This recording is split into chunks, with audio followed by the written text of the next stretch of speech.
그 고린도전서 12장은 그 새로운 나라에 대한 이야기입니다. 새로운 나라에 대한 이야기.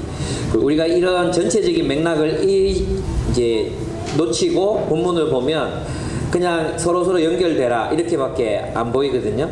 근데 그게 아니라 이 고린도전서 12장은 하나님 나라의 그 새로운 공동체가 어떠한 모습의 공동체가 되어야 하는가를 말해주는 그런 이야기입니다. 그래서 이 장의 제목을 몸의 정치학이라고 교만하게 한번 붙여봤습니다.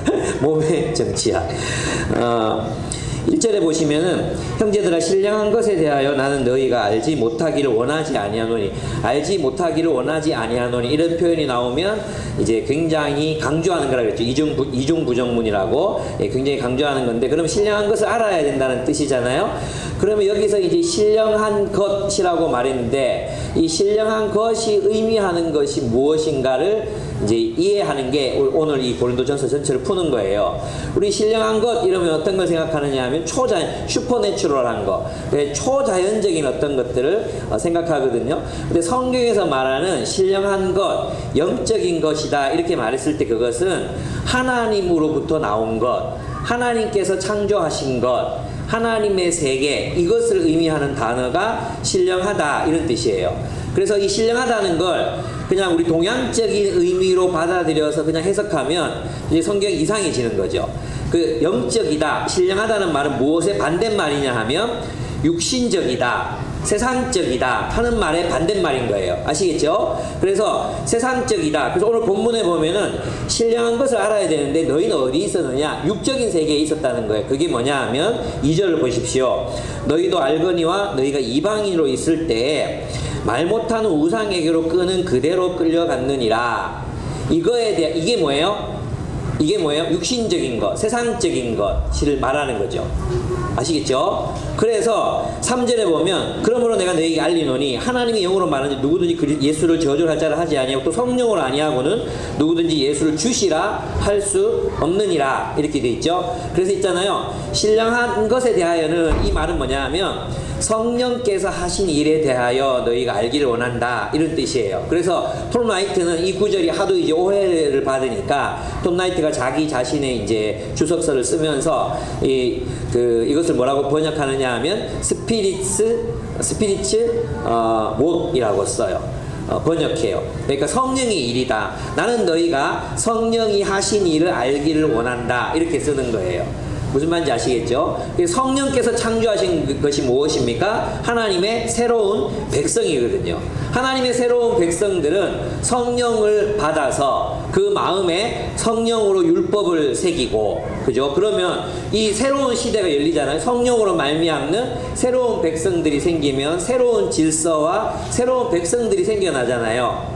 그죠? 그들이 누굽니까? 예수님을 주님으로 모시는 사람들이라는 것입니다.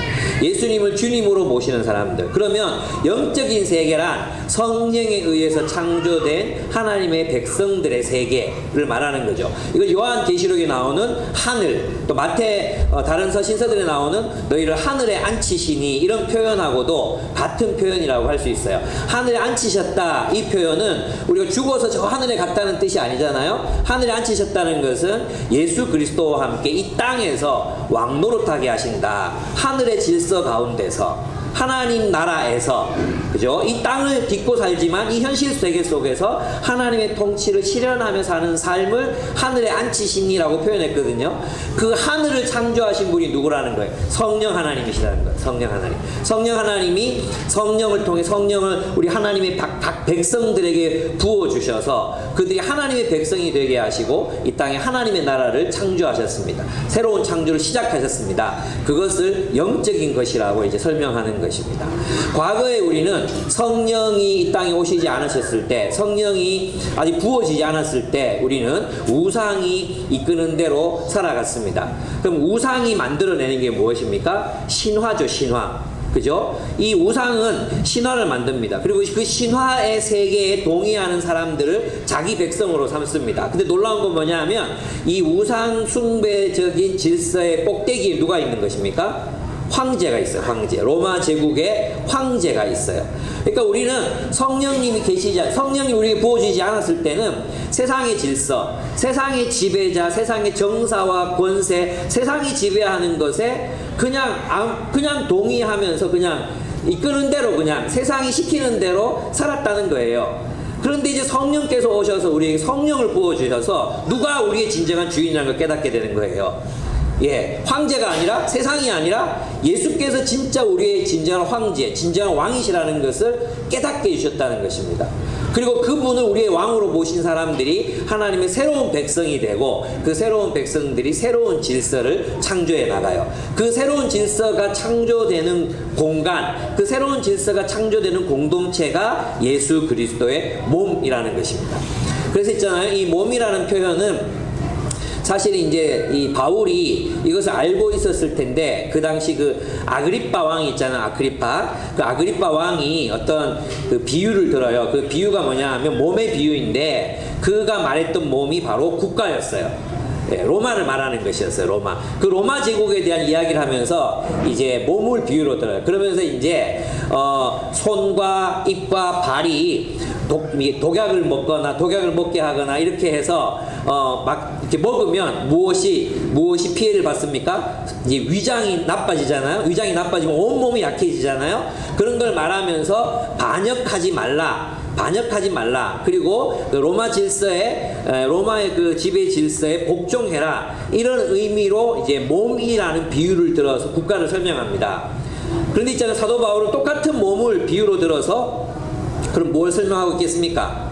국가를 설명하는 거예요. 어떤 국가? 예수께서 통치하시는 국가, 하나님 나라, 예수님의 나라를 설명하는 거예요. 그래서 우리가 예수 그리스도의 교회를 예수 그리스도의 몸이라고 표현할 때는 무엇에 대한 대조냐 하면 세상 나라, 우상이 지배하고 우상의 신화를 통해서 지배되는 황제들은 이 신들의 현현이거나 신들의 실현이었잖아요. 그래서 그 황제에 의해서 지배되는 세상 질서, 세상 나라에 대한 대안적인 또는 대조적인 공동체가 바로 예수 그리스도의 몸이라는 것입니다. 그래서 여러분, 우리가 그리스도의 몸 이러면은 첫 번째 생각나는 게 뭡니까? 그냥 우리 몸이야, 우리 서로 연결돼 있지, 이리로 바로 가면 안 돼. 왜 우리가 서로 연결돼야 되고 서로 지체로 여겨야 하고 서로를 선물로 여겨야 하는가?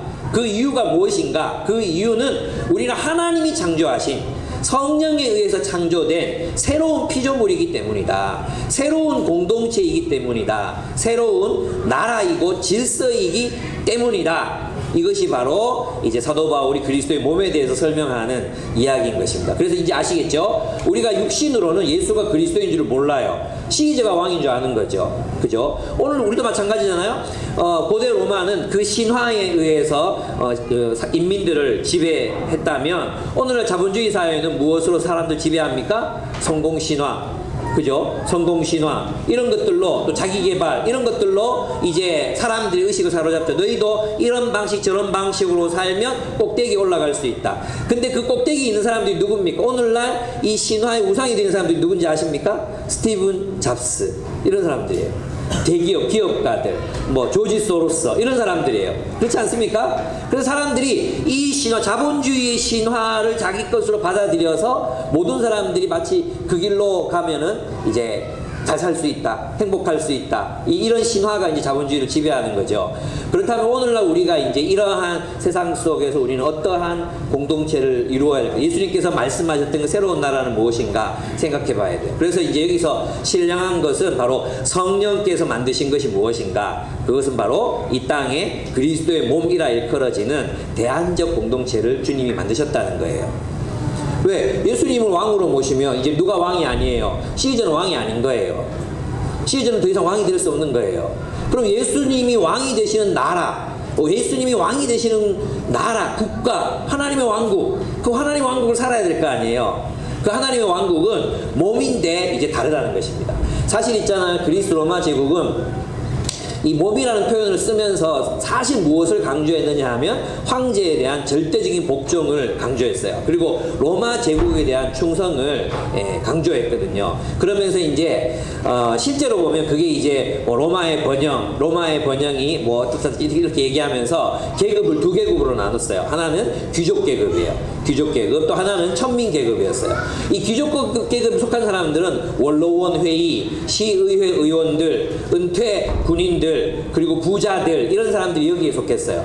그리고 그들의 글이나 어떤 문서들에 보면은 이 사람들을 당연히 이제 존경할 자로 알아라, 이런 식이 돼 있었어요. 왜냐하면 이 사람들은 로마를 건국하고 로마를 경영하고 운영하는 데 있어서 막대한 자금을 댔던 사람들이거든요. 그리고 어떤 원로원 회의가 있거나 이러면 돈이 필요하잖아요. 정치를 하려면. 그리고 공공정책을 수립하고 뭐 무슨 뭐 건축을 하고 뭐 이런 걸 하려면 도로를 닦고 돈이 필요하잖아요. 이런 데 필요한 돈을 대고 투자하고 했던 사람들이 여기에 속하는 이제 명예를 받아 마땅한 사람들인 거죠. 그리고 노예들이나 또 이제 이런 가난한 사람들, 집시들, 이런 사람들은 이제 그 밑에 천민 계급에 이제 속했어요. 이걸 이제 누구 아까 아그리파 왕은 몸이라고 설명했잖아요. 근데 바울은 이 몸이라는 메타포를 가지고 와서 하나님의 나라를 설명하는데, 어떻게 설명하느냐 하면 하나님 나라는 다르다는 거예요. 이 돈 많고 권력 있고 또 힘 있는 사람들이 이 공동체 주인이 아니라는 거예요. 누가 더 존귀하게 여겨져야 된다는 것입니까? 천한 사람들, 약한 사람들, 공동체 안에 약한 사람들, 공동체 안에 힘 있는 사람. 아까 여기 보면은 뒷본문에 가면은 공동체 속에서 어떤 사람들이 나옵니까? 아름다운 지체가 나오잖아요. 아름다운 지체. 아름다운 지체는 더 이상 더 꾸미지 않아도 된다, 이렇게 말하잖아요. 그 아름다운 지체라고 말했던 그 단어, honorable, 그 단어가 누구에게 쓰였던 단어냐 하면 로마인들의 상류 계층을 위해서 쓰였던 단어예요. 그러니까 이제 고린도 교회 안에 그런 계급의 사람들이 있었던 거죠. 그런 계급의 사람들, 높은 계층의 사람들, 그리고 돈 많은 재벌, 이런 사람들이 있었던 거죠. 근데 그런 사람들이 이제 그런 사람들은 더 꾸밀 게 없다는 거예요. 근데 고린도 교회에서 그들이 대접받고 그들이 칭송받고 막 이런 분위기였잖아요. 돈 많은 사람들이. 근데 그럴 필요 없다는 거예요. 오히려 그들이 누구를 섬겨야 된다는 것입니까? 공동체 안에 있는 작은 사람들, 공동체 안에 있는 약한 사람들. 고린도 전서의 약한 사람은 가난한 사람들을 말하는 거거든요. 그 가난한 사람들을 섬기는 공동체가 되어야 한다. 오케이? 이게 그러니까 몸인데 어때요? 다른 몸인 거죠. 나라인데 다른 나라인 거죠. 대조 공동체인 거죠. 그죠? 그런 관점에서 이 고린도전서 12장을 보아야 한다는 것입니다. 너희는 새로운 질서를 세워라. 어떤 질서냐? 힘 있는 사람이 힘 없는 사람을 섬기고, 높은 사람이 낮은 자를 섬기고, 부한 자가 가난한 자를 돌보는 그런 새로운 나라를 세워가라. 이것이 사도 바울이 꿈꿨던 몸이라는 그 몸으로 표현되는 하나님 나라의 모습이었던 것입니다. 그래서 어떤 사람들이 있잖아요. 이제 그렇게 말해. 예수는 하나님 나라를 전했는데 바울은 교회를 세웠다고 말하잖아요. 근데 하나님의 나라가 이제 바실레이아잖아. 바실레이아. 그 바실레이아라는 단어가 이제 딱 로마인들이 들으면, 유대인들은 바실레이아라는 단어를 들으면 하나님 나라를 생각해요.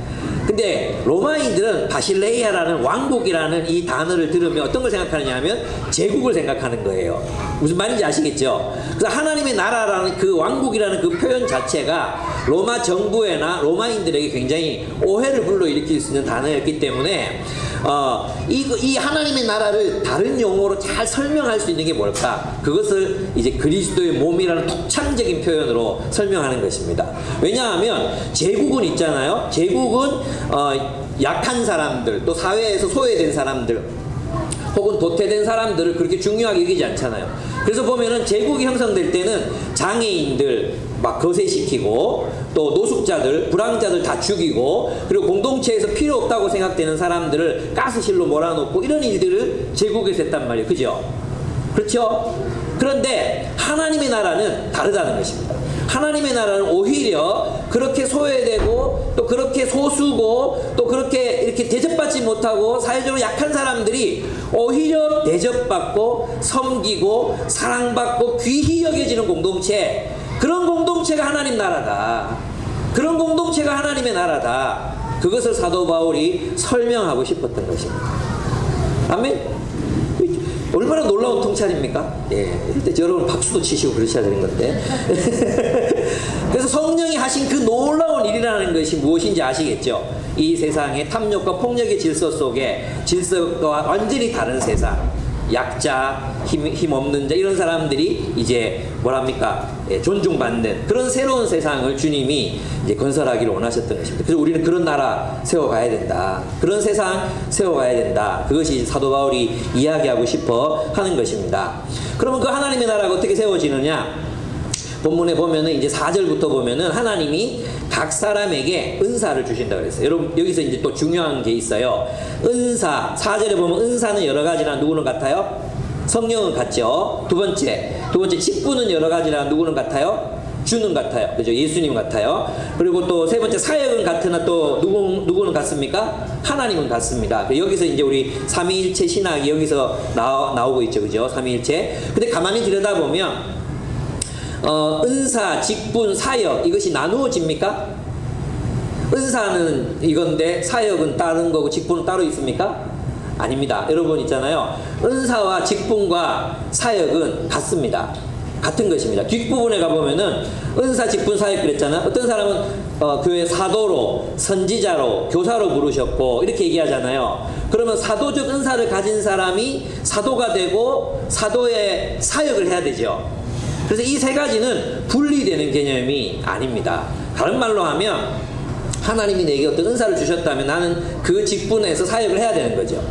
내가 정말 어떤 일들을 중요하게 여기고 내가 그 사역을 해야 돼. 이번에 이제 초등부 할 때 1호 형제 혜진 자매가 헌신해 주셨잖아요. 이건 우리가 해야 되겠습니다. 정말 중요한 일이라고 생각하면 지난번에 이게 시작하기 전에 만났거든요. 어린이들이 정말로 중요하다는 걸 깨달았다는 거예요. 그리고 이 일을 하고 싶다고 얘기해.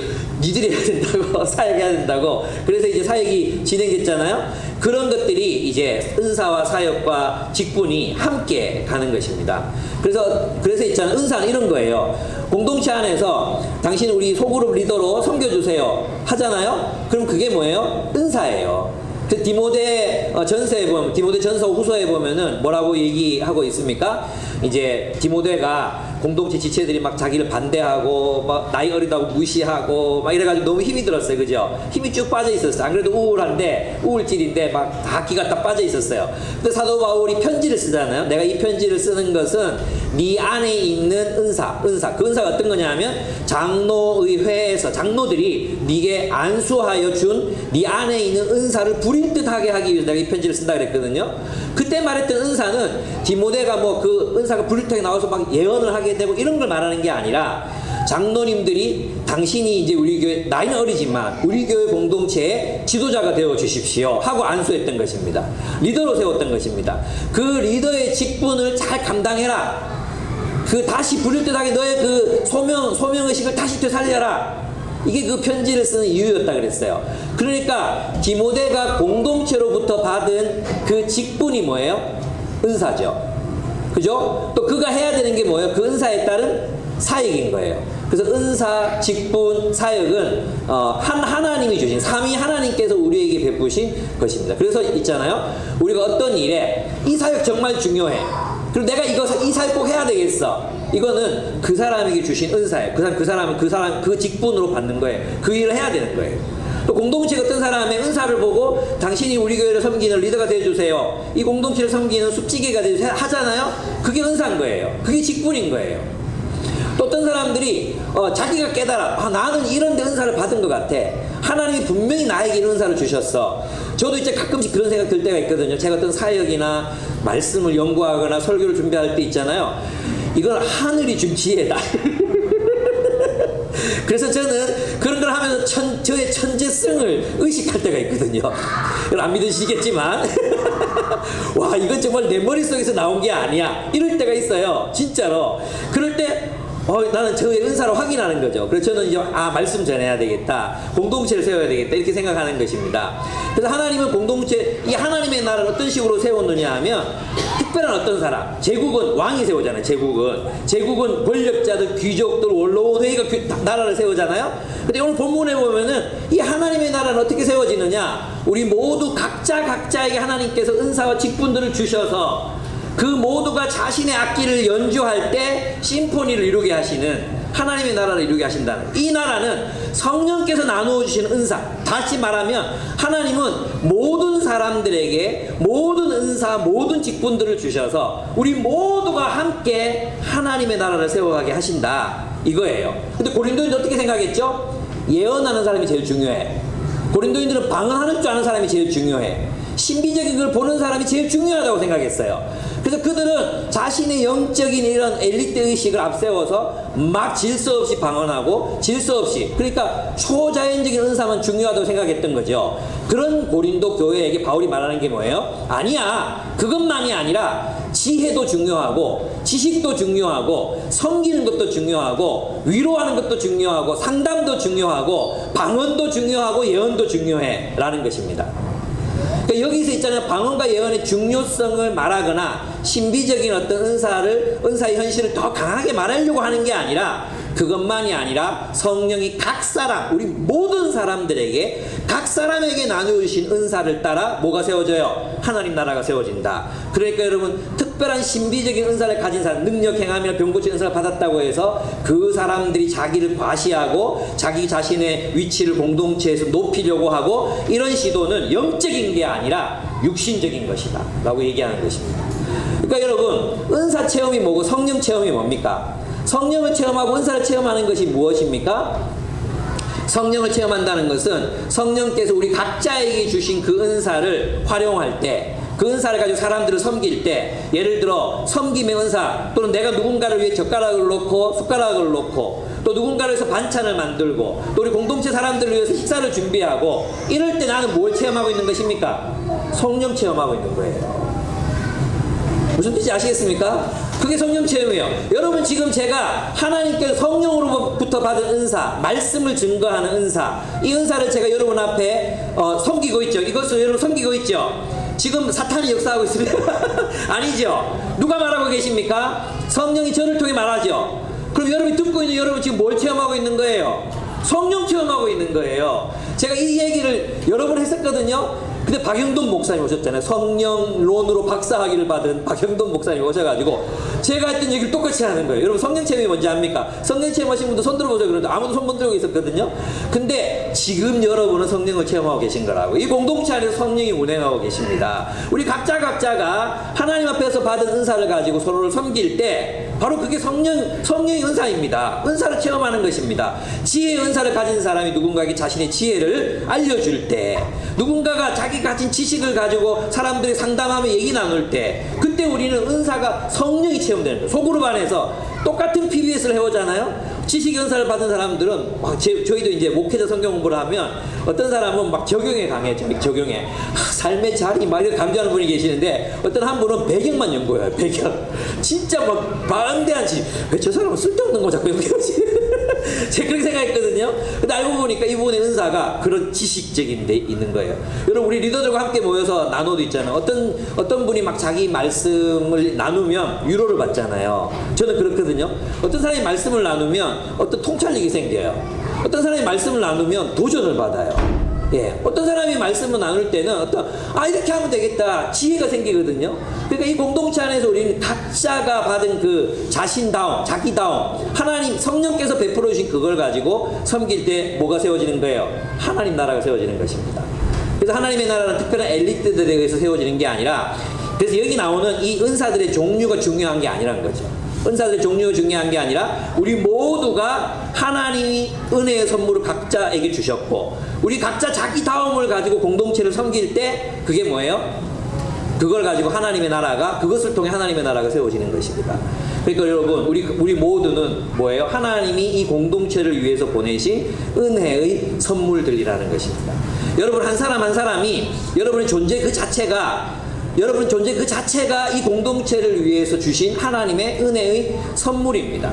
여러분, 그냥 오신 게 아닙니다. 여러분, 선물로 오셨습니다. 이걸 기억해야 됩니다. 내가 뭐 그 모임에 별로 도움이 되지 않는 것 같아요. 내가 저 모임에 아니에요. 여러분, 각자의 모습으로. 그래서 본문에서 뭐라 그래요? 모든 사람이 눈이면 냄새 맡는 것은 어디뇨? 모든 사람이 다 냄새 맡는 것이면 또 어디냐? 이렇게 얘기하잖아요. 이 말이 무슨 말이겠어요? 우리가 이 공동체를 섬기기 위해서 누구처럼 되어야 합니까? 그렇지 않다는 것입니다. 아, 눈이 중요한 것 같아서 나도 눈 되고 싶어요. 다 눈이면 어떡합니까? 눈으로 막 둥글둥글한 어떤 이 몸을 생각해 보십시오. 눈귀신, 눈깔 귀신 얼마나 무섭습니까? 그죠? 그렇게 우리가 이 하나님의 나라를 세우기 위해서 혹은 모임에 기여하기 위해서 또 공동체를 세우기 위해서 누구처럼 또 뭐 사모님처럼 되어야 되는 거 아닙니까? 아니라는 것입니다. 우리는 각자의 모습대로 있는 모습 그대로 이 공동체를 위한 하나님의 선물이라는 거예요. 바울은 그걸 얘기하고 싶은 것입니다. 그러니까 있잖아요. 세상에서는 연약한 사람, 뭐 약한 사람, 돈 없는 사람. 저는 그래서 이제 생각이 이제 여러분 바꿔야 되는 게 뭐냐면 이런 거예요. 교회에 가면 어떤 사람이 영광을 받습니까? 교회 헌금 많이 한 사람. 그죠? 또 사회적 지위가 있는 사람. 여러분 그거 아시죠? 그 ONR 뭐 요 교회가 만든 출판사 DRN으로 시작하는 곡이 있어요. 그죠? 그 출판사가 있어요. 근데 그 출판사가 어떤 사람들의 책을 내죠? 어떤 사람들 책을 냅니까? 주로 연예인이었던 사람들의 간증. 그래 윤모 권사님 책도 내고 막 그러잖아요. 그 사람들이 저한테 전화 안 했거든요. 같이 책 내자고. 왜? 시골에 있으니까. 안 유명하니까.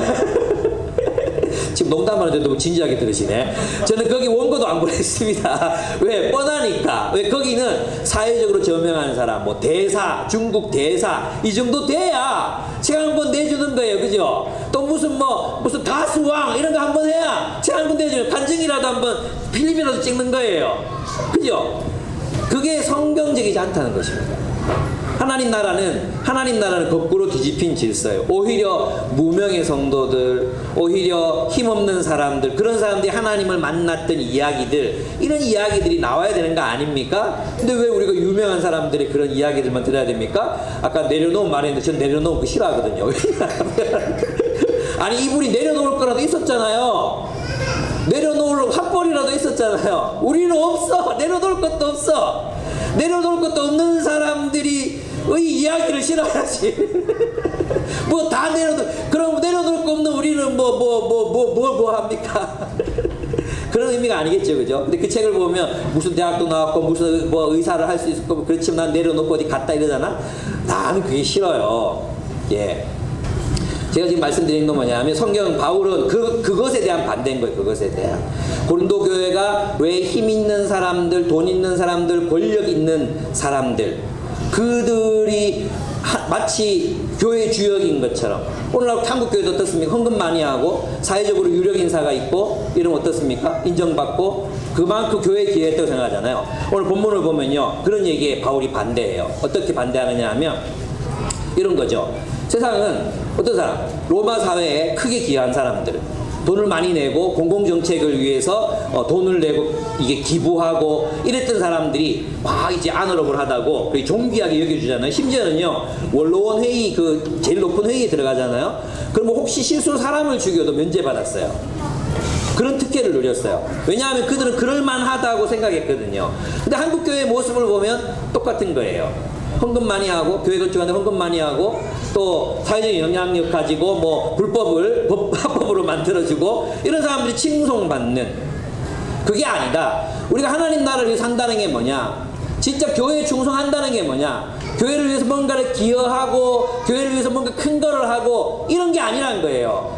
교회를 위해 살고 하나님 나라를 위해 산다는 게 뭐냐? 그 공동체 안에 있는 가장 연약한 사람, 가장 힘없는 사람 그들을 찾아 돌보고 그들을 찾아 사랑하고 섬기는 것, 그들을 존귀하게 높이는 것, 그것이 하나님 나라를 위한 헌신이라는 것입니다. 그러니까 세상과 얼마나 다릅니까? 세상은 너무나 다르지 않습니까? 세상은 낸 만큼 존경하잖아요. 그죠? 그래서 있잖아요. 집단을 위한 충성, 교회를 위한 충성, 그조차도 바울은 지금 반대하는 거예요.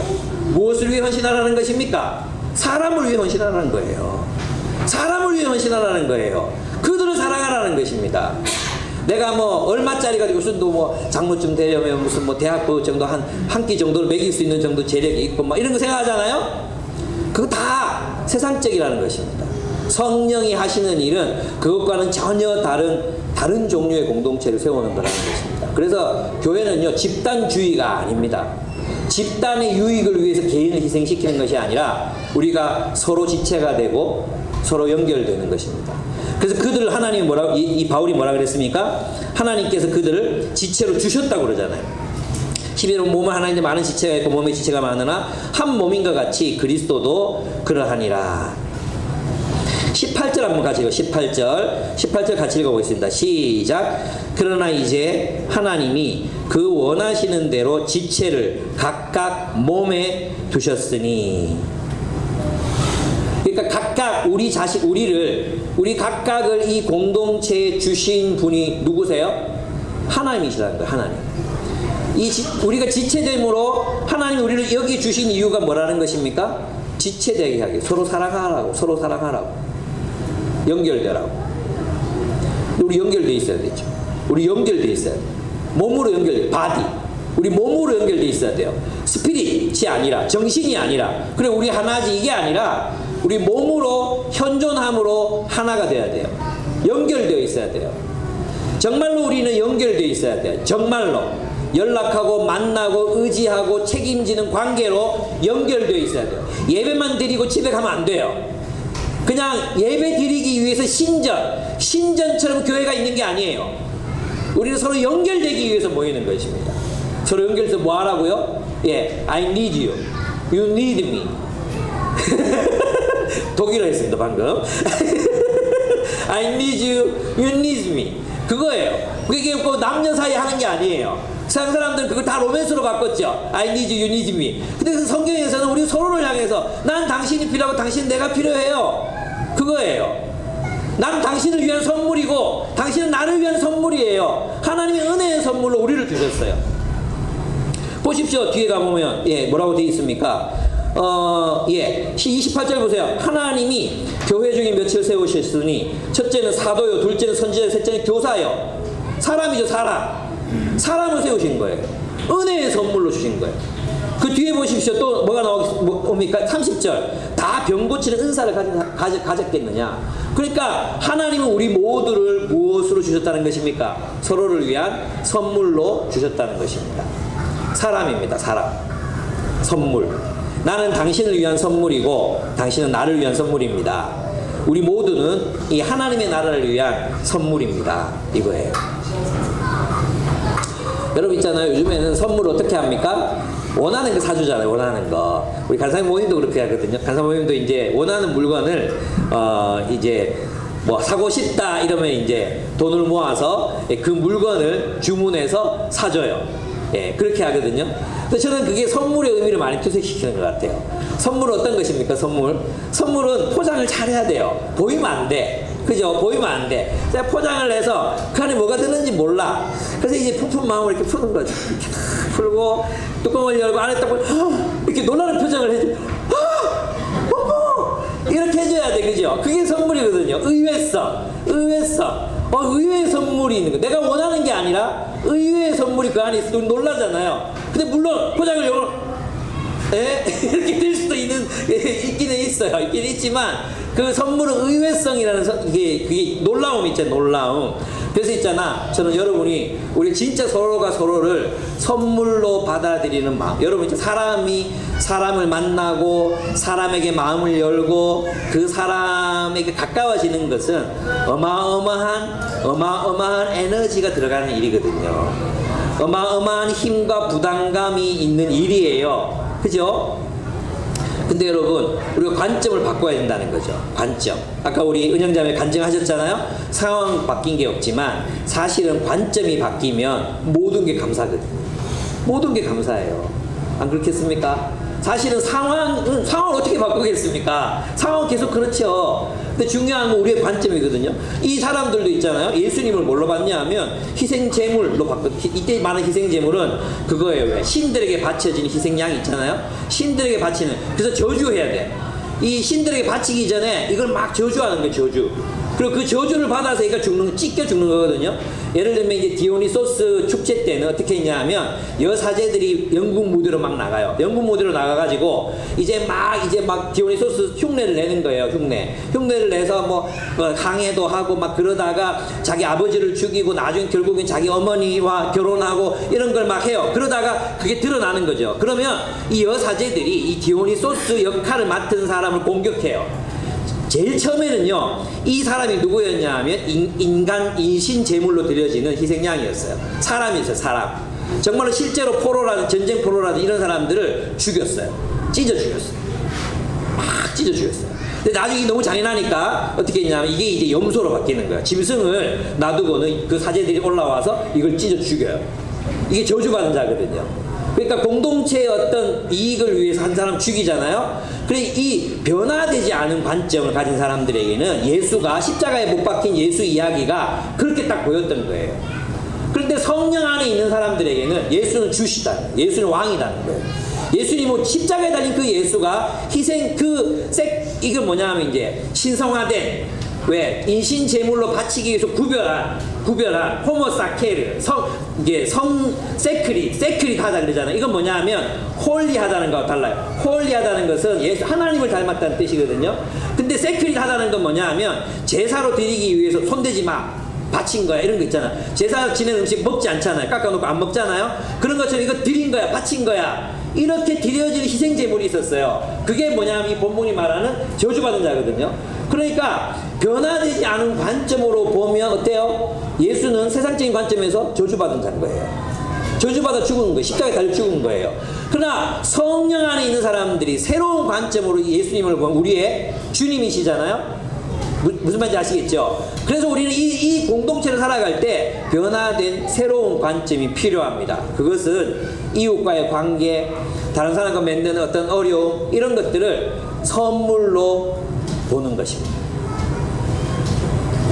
우리 모두를 이런 거 있잖아. 우리가 왜 나는 그렇게 말했어요. 우리 모두는 서로를 위한 선물이다. 그런데 개봉되지 않은 선물이다. 아직까지 리본이 달려있어. 여러분 머릿속에 이렇게 이 영적인 VR을 쓰고 보면 리본이 달려있는 거. 아직 안 펴졌어. 풀지 마세요. 나는 당신을 위한 선물이야. 풀지 마세요. 실망할지도 몰라요. 그래서 우리는 걱정하는 거죠. 걱정. 내가 이 리본을 풀고 안을 봤는데 에이 이럴까봐 겁나는 거죠. 그래서 성경이 뭐라 그랬어요? 성령께서 각인에게 각자 사람들에게 베푸셨다 그랬잖아요. 여러분 자신있게 여러분의 모습을 보여주십시오. 여러분의 선물을 개봉하십시오. 그리고 다른 사람들에게 선물로 여러분 자신을 내어드리고 다른 사람들을 또 여러분을 위한 선물로 수용하시기 바랍니다. 아멘. 그럴 때 그게 세상과는 다른 공동체의 모습이라는 것입니다. 그래서 저도 있잖아요. 그런 거 있거든요. 설교 준비 잘 안 되고 그럴 때 있잖아요. 언제 그렇게 맨날 잘 되겠습니까? 그죠? 근데도 대부분 설교가 좋잖아요. 이런 게 이제 저는 여러분을 위한 선물이에요. 여러분을 위한 선물이라는 거 인식하십니까? 제가 있잖아요. 이 관점을 가지고 뒤쪽에 앉아서 여러분을 이렇게 한번 쫙 훑어봤어요. 쫙 훑어보는데 얼마나 감동이 있는지. 까칠한 선물, 무뚝뚝한 선물,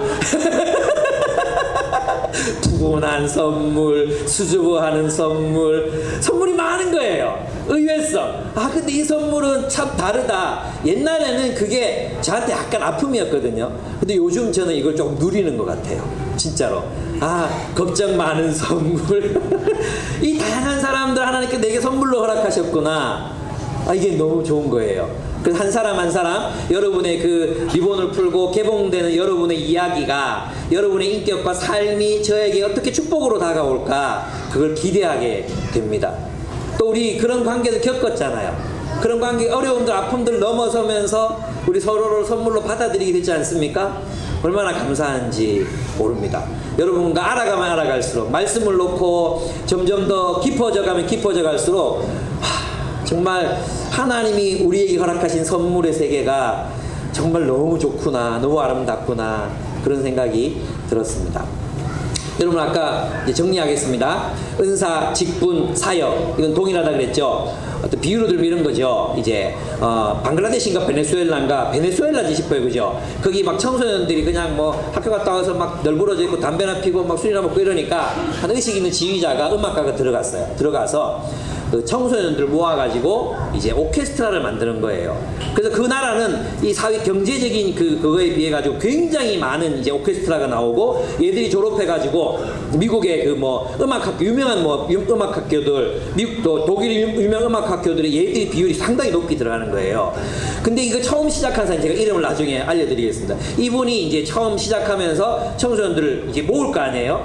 그럼 뭘 하겠어요? 그 안에 있는 재능을 보고, 넌 바이올린, 넌 드럼, 뭐 너는 뭐 클라리넷, 이렇게 성격에 따라서 다르잖아요, 그죠? 왠지 왜 바이올린 하는 사람들을 보면 약간 좀 예민하게 생기지 않았습니까? 약간 좀 예민하고 뭔가 좀 그럴 거 같잖아요. 바이올린을 해서 예민해진 건지 아니면 예민했기 때문에 그걸 한 건지 모르겠지만 어쨌든 정확하게 힘을 잡아야 되니까 그런 게 바이올린 하잖아요. 근데 뭐 팀파니 치는 사람들 여러분 한번 관찰해 보셨습니까? 둥둥 하고 이렇게 이런 사람이 있어요. 딱 이렇게 계속 악보만 그러다 몇 시간 동안 빵 한 번씩 때려주고, 또 이게 심벌즈 빵 이런 사람들 특징이 있잖아요, 그죠? 클라리넷, 오보에 뭐 다 다르잖아요. 하나님이 우리에게 성령을 주셨다는 건 그런 의미예요. 은사를 베푸셨다는 것은 우리 각자에게 맞는 악기를 주셨다는 거예요. 우리 각자가 잘 연주할 수 있는 악기를 주셨어요. 그리고 그 악기를 주시고 훈련시키셨잖아요. 그러면 우리 모두가 자신의 악기를 연주할 때 우리는 뭘 만들어낼 수 있습니까? 아름다운 심포니를 만들어낼 수 있습니다. 그래서 우리는, 여러분의 존재는 다른 누군가가 되거나 다른 사람이 어떤 은사를 뭐 가지려고 하고 그럴 필요 없습니다. 여러분의 그 존재 그 자체로 현존, 공동체 안에서 현존하며 여러분의 모습을 보여주고 여러분이 가지고 있는 것으로 서로를 섬길 때 거기에서 뭐가 나오는 거예요? 여러분의 은사가 발현되는 것입니다. 바울은 그 얘기를 하고 싶은 거예요. 바울이 여기에서 너희는 이런 사람이 되라, 저런 사람이 되라, 이렇게 공동체에 기여해라, 그런 얘기를 하고 싶은 게 아니라 너희의 존재 자체로 충분하다. 하나님이 너희를 이 공동체를 위한 선물로 주셨다. 그러니까 하나님이 너희에게 주신 악기를 발견하고 그 악기를 훈련해서 아름다운 심포니를 이루어라. 어느 한 사람, 중요하지 않은 사람이 없다. 혹 사회적으로 중요하게 여기지지 않는 사람이 있느냐? 그가 세상에서 가장 귀중한 사람이다. 그를 돌보고 섬겨라. 그리고 새로운 공동체 만들어서 아름다운 심포니를 이루는 너희가 되라 하는 것입니다. 여러분의 악기는 무엇입니까? 여러분은 무엇으로 서로를 섬기고 계십니까? 여러분의 선물 포장을 이제 벗겨내시고 여러분 자신을 보여주십시오. 여러분 자신의 모습으로 섬기십시오. 하나님께서 여러분이 누군가를 위한 축복이 되게 하실 것입니다. 아멘. 예, 기도하겠습니다.